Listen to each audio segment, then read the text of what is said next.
Okay, back to reading the Wuhan cover-up. This is under allegations of the U.S. bioweapons use against Cuba in 1962 and 1971. We already talked about the two guys, Donovan and Nolan.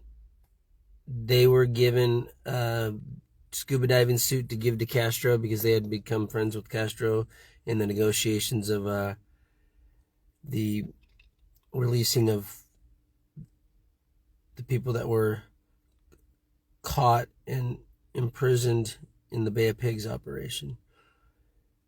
But luckily it didn't get given to him, and he would have died. It had a poison inside it.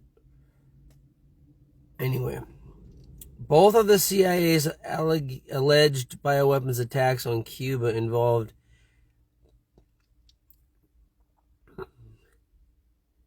animal pathogens that the U.S. bioweapons program had long been cultivating.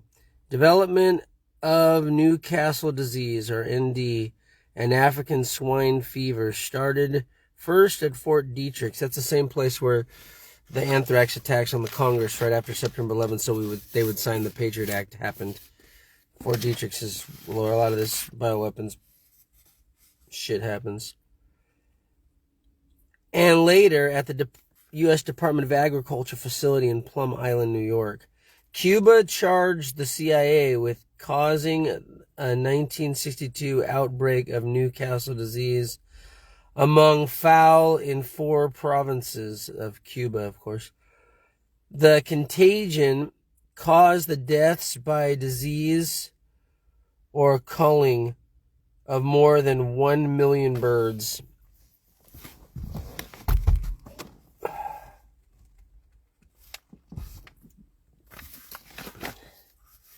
An unnamed Canadian poultry expert who traveled frequently to Cuba subsequently claimed to Newsday, that U.S. intelligence agents had paid him $85,000 to infect Cuban turkeys with Newcastle disease virus.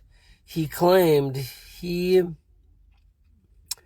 had accepted the money and viral cultures in May of 1962, but destroyed the weapons before visiting Cuba in June. In January 1962, clandestine officer Brigadier General Edward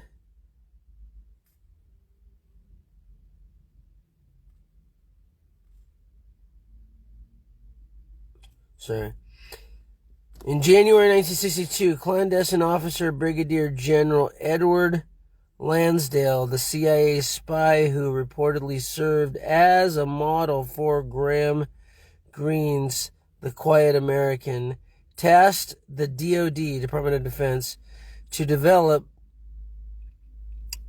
a tactic for incapacitating Cuba sugarcane workers using insect-borne biological agents.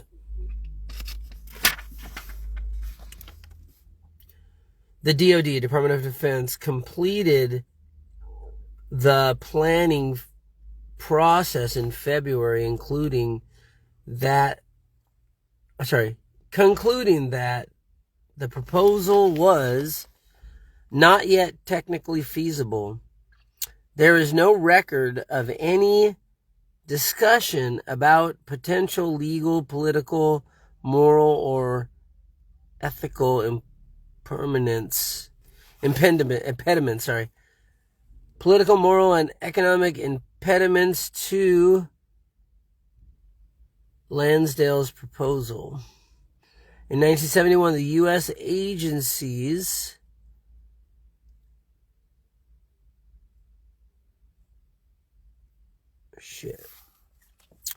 I'm dozing off while I read all the time now.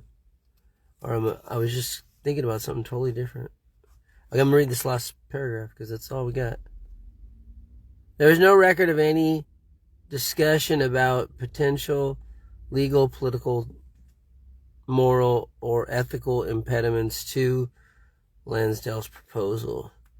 In 1971, the U.S. agencies renewed their biological attacks on Cuba food production by introducing African swine fever, ASF. It was the first appearance of the disease in the Western Hemisphere. The outbreak killed over 445,000 pigs from disease, calling and forcing slaughter over a month. And forced slaughter over a month. Okay, so what makes you think these terrorists who would terrorize other nations with biological weapons wouldn't do it to its own citizens? I mean, you gotta be stupid to think they wouldn't. Of course they would. They do, and they did.